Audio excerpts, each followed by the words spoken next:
Welcome to today's Explainer. We're jumping right into a truly fascinating spiritual summary today. We're going to unpack some incredibly profound concepts from ancient teachings, and specifically, we're zeroing in on the sheer power of pure, ego-free devotion. We'll be looking at a seemingly simple, everyday practice, offering gel, or just a single pot of water, and breaking down how this one small act carries massive spiritual weight. So, whether you're already deeply rooted in these traditions or you're just curious about the underlying philosophy of faith and charity, this deep dive is absolutely going to give you a whole new perspective on what it actually means to give. I want you to consider this really powerful opening thought for a second. Loosely translated, it means we might offer charity with just our two hands, but the Divine King, Mahakal, provides for us with millions of hands. And this is really the core premise of everything we're exploring today. It sets up this beautiful idea that the divine response to human devotion is just completely disproportionate. You give a little bit with genuine, authentic faith, and the universe returns it in unimaginable abundance. But there is a major catch here. It's not just about the physical act of giving. It's entirely about the mindset behind it. Part 1. The Downfall of Ego in Charity, a cautionary tale of spiritual pride. So, to really understand how ego ruins charity, there's this absolutely wild cautionary tale from the texts. It's about an old woman who lived her whole life never giving a single thing to charity. Then one day, a starving beggar asks her for some food. Completely annoyed, she picks up this half-eaten, useless carrot stump and just disrespectfully tosses it into his bowl. Well, fast forward to her passing. In the afterlife, souls have to cross this incredibly treacherous river, the Vaitarni, to reach salvation. And miraculously, because she gave that one tiny piece of food, a giant carrot appears out of nowhere to act as a bridge for her. But wait, here's where it all goes wrong. Her relatives, who had also given absolutely nothing during their lives, grab onto her legs to hitch a free ride across. Now, instead of saving her family, she gets totally consumed by ego and jealousy. She's thinking, hey, I made this donation, this is mine. She actually starts kicking them off. And in doing so, she loses her grip on the carrot and they all tumble right into the river. That story just perfectly illustrates the toxic nature of ego, right? Now flip that script completely. Ancient teachings tell us that even a single grain of rice, just one grain, offered with pure, unfiltered devotion, earns spiritual merit that spans across 7 entire generations. Think about that contrast. That old woman literally had a bridge to salvation handed to her, but she lost the whole thing because of her pride. Meanwhile, the tiniest offering given without a single shred of ego doesn't just save you, it creates this massive ripple effect of blessings for your entire family line. It's a really profound look at the poison of spiritual pride versus the power of pure intent. Part 2. The Miracle of One Pot of Water, Modern Proof of Ancient Faith. 14. Now that's not just a random statistic. That number represents 14 long, agonizing years. That is how long a devoted couple, Lalita and Namrata Thakur, battled with severe infertility. For 14 years, they carry this incredibly heavy emotional burden of wanting a child and just facing constant heartbreaking disappointment. They tried literally everything. Medical treatments failed them time and time again. And eventually, the doctors just threw their hands up, telling them it was scientifically impossible after a decade and a half. But you know what? They didn't give up.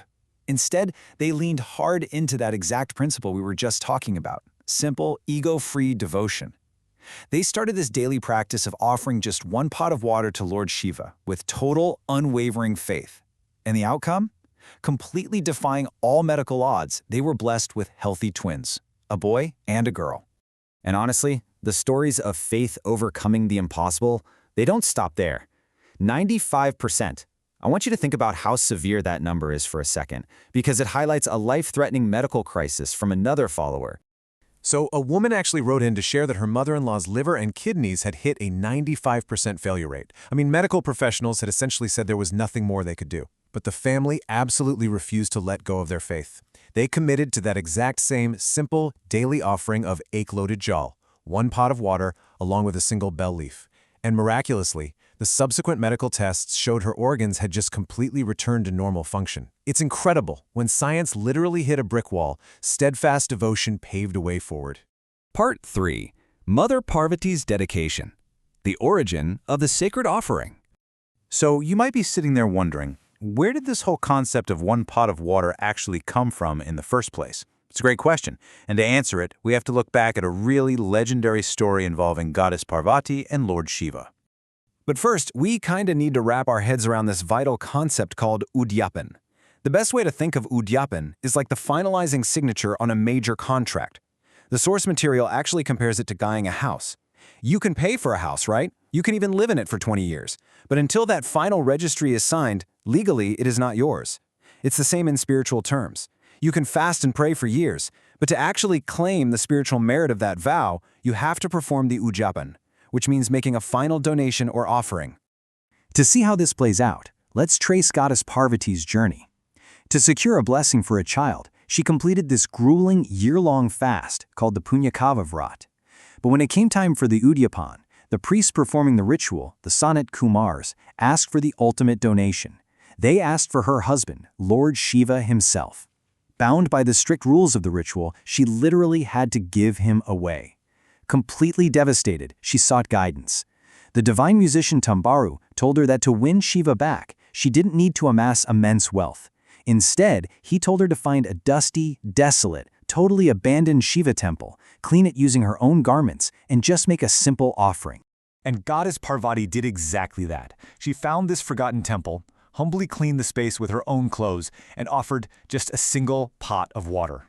That ultimate act of humble, deeply sincere devotion generated so much spiritual merit that it literally forced the priest to return Lord Shiva to her. It's such a beautiful proof that the divine isn't looking for gold or riches. The divine is looking for pure sincerity. Part 4. The Final Truth of Life. Material versus Spiritual Wealth. It's a pretty stark reality check, honestly. We spend so much of our lives chasing material things. The 25-lakh car, the massive dream house, a safe just stuffed with cash. But as the texts so bluntly remind us, when your time comes, that expensive car, it stays right there parked in the driveway. The house stays exactly where it was built. The only wealth that actually crosses the threshold of mortality with you is your pure faith and your selfless actions, symbolized so perfectly by Ek Lota Jal and good deeds. Because at the end of the day, bank balances get left behind, but your faith, that goes with you. So are you investing your time in your ultimate spiritual wealth? As we've seen today, whether it's an old woman with a carrot, a family praying for a medical miracle, or a goddess seeking her husband, the real power lies in simple, ego-free devotion. Take a moment today to really reflect on where your investments lie. Thanks for joining us for this explainer, and we'll catch you in the next one.